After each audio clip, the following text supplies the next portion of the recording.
MDS university Ajmer के BA part first political science के paper second के मेरे प्रिय विद्यार्थियों, अपने पिछले लेक्चर में हमने जयप्रकाश नारायण के या JP के समाजवाद संबंधी विचार देखे थे। आज एक नया बिंदु उठाते हैं, परीक्षा की दृष्टि से और आपकी नॉलेज की दृष्टि से बहुत महत्वपूर्ण है, इस पर आप खास ध्यान दें।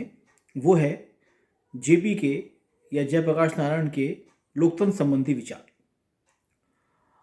यहाँ आप एक चीज़ आप अपने दिमाग में क्लियर रखिएगा कि लोकतंत्र या डेमोक्रेसी, पेपर फर्स्ट में आप पढ़ भी रहे होंगे, मेरे साथी आपको पढ़ाएंगे जो इस पेपर को लेंगे, आपसे डील करेंगे।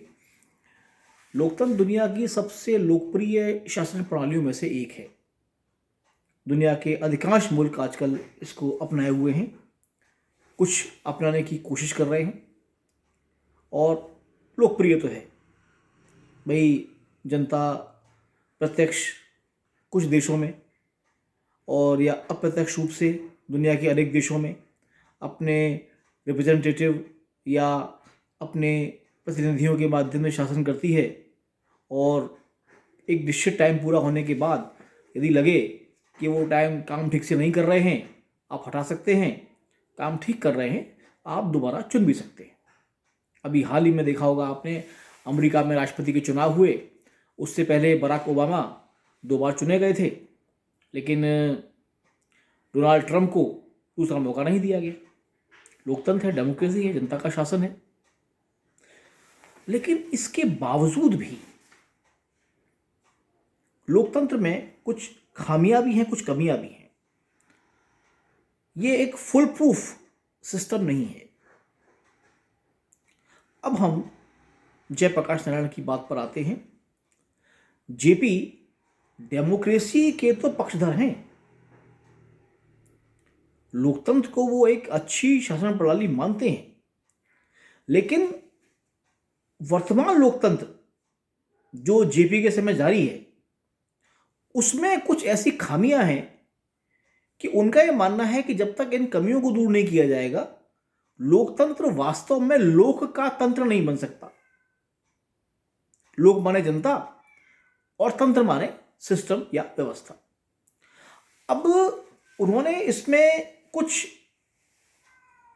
आपत्तियां की हैं, शिकायत की हैं। पहले उस पर आते हैं। पहला बिंदु है दलगत राजनीति, जिस पर कि जयप्रकाश नारायण लोकतंत्र की आलोचना करते हैं। वो कहते हैं कि ये जो राजनीति होती है, ये दलीय होती है। जो लोग पार्टी के नाम पे खड़े होते हैं, जीतते हैं, पद हासिल करते हैं, वो फिर पार्टी के ही होकर रह जाते हैं, जबकि वो जनप्रतिनिधि हैं। उन्हें कार्य जनता के लिए करना चाहिए। देश की शासन प्रणाली ने उनको शासन करने का मौका दिया है, संविधान उनको शक्तियां दे रहा है, संसद उन्हें नियम निर्माण के अधिकार दे रही है, लेकिन ये सब चीज़ें जनता के लिए हैं। जैसे आप ध्यान रखिएगा, भारत का जो संविधान है, उसकी शुरुआत होती है we the people of India, हम भारत के लोग। यानी जितनी भी कार्रवाइयाँ हैं, कारगुजारियाँ हैं, वो सब जनहित में ही होंगी।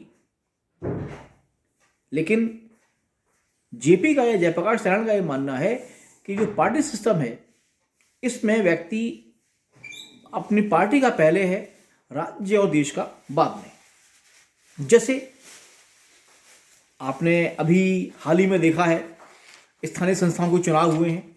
आपके गांव में, शहर में, जिले में, जहाँ भी आप निवास करते हैं, आपने देखा होगा चुनाव के प्रचार के दौरान, भाषणों के दौरान, अन्य जगहों पर जो चाहे हुआ। क्या आपको लगा कि इसमें कुछ सुधार होना चाहिए? आपको लगा? ऐसा ही JP सोचते थे। उनका मानना यह था कि सारी समस्याएं जो हैं वो इस बात को लेकर हैं कि जो पार्टी वाली डेमोक्रेसी है, दलीय राजनीति है, ये खतरनाक है। अगला जो उनकी आलोचना उन्होंने की है, वो है निर्वाचन पद्धति का दोष। इलेक्टोरल जो प्रोसीजर है, उसमें वो कहते हैं कि निर्वाचन क्षेत्र में लाखों की आबादी निवास करती है। अब देखिए, लोकसभा के हिसाब से, विधानसभाओं के हिसाब से, राज्यसभा क्या कहते हैं ये स्थानीय संस्थाएं जो होती हैं इनके हिसाब से, तो आप ये पाएंगे कि इन चुनावों को जीतने के लिए जो लोग खड़े होते हैं वो धन बल का, बाहुबल का, रणनीतियों का, कूटनीतियों का बड़ा व्यापक प्रचार और प्रसार करते हैं। उद्देश्य एक ही है, जीतना। अब देखिए, यहां पर एक मैं खेल का नियम आपको बताता हूं। खेल आप खेलते हैं जीतने के लिए, ठीक? चुनाव भी खेल है जीतने के लिए, लेकिन क्या किसी भी कीमत पर जीतने के लिए? आप ओलंपिक या एशियाड या कोई भी अंतर्राष्ट्रीय इवेंट जो किसी खेल की होती है, देखिएगा उसकी शुरुआत जो होती है वो एक शपथ से होती है। जब या तो सारे खिलाड़ी या उनमें से कोई एक खिलाड़ी, खासतौर से जो सब खिलाड़ियों के प्रतिनिधि के रूप में एक शपथ लेता है, और वो शपथ बहुत छोटी सी है लेकिन उसका अर्थ बड़ा गहरा है। Play the game with the spirit of the game. खेल खेलिए पर खेल की भावना से खेलिए। ज्यादा महत्वपूर्ण वो भावना है। ये तो निश्चित है कि जीतेगा एक हारेगा, और जीतने की कोशिश करनी भी चाहिए, लेकिन ऐसा ना हो कि आपकी गलतियों से खेल शर्मिंदा हो जाए। बड़ा खेल है। लेकिन जेपी का मानना यह है कि निर्वाचन प्रक्रिया में ये जो निर्वाचन पद्धति है, इसमें इतनी कमियां हैं, इतनी खामियां हैं कि केवल जीतने के लिए ही प्रत्याशी उतरते हैं और उस जीत को हासिल करने के लिए वो कुछ भी करने को तैयार हो जाते हैं। वो इसके खिलाफ थे। तीसरी जो उनकी आलोचना थी वो थी सत्ता की राजनीति, कि भाई आप सेवा के लिए नहीं आ रहे हैं, आप केवल सत्ता प्राप्त करने के लिए आ रहे हैं, और सत्ता प्राप्त करने के लिए आप येन केन प्रकारेण, एनीथिंग एवरीथिंग इंग्लिश में आप कहेंगे, कुछ भी कर गुजरने को तैयार है। अच्छा है, बुरा है, सही है, गलत है, बात की बात है, हमें केवल जीतना है। और इसमें कई बार राजनीतिक अपराध, गलतियां, खामियां भी होती हैं, जयप्रकाश साहब मानते हैं। और चौथा बिंदु इन्होंने माना है सत्ता का केंद्रीकरण और नौकरशाही के दोष। देखिए, किसी एक व्यक्ति या किसी एक दल के हाथ में सत्ता का जाना उसको निरंकुश बना देता है कि भाई सत्ता में तो मैं ही हूं, विपक्ष में एकता नहीं है, मेरे सामने कोई नहीं आ सकता। और जब आप बार बार जीतते हैं ना, तो आप फिर ये समझ जाते हैं कि आपके अलावा कोई विकल्प है नहीं। और पॉलिटिकल प्रोसेस में एक चीज और होती है दोस्तों, खुद की जीत से ज्यादा सामने वाले को कमजोर करने के प्रयास ज्यादा होते हैं।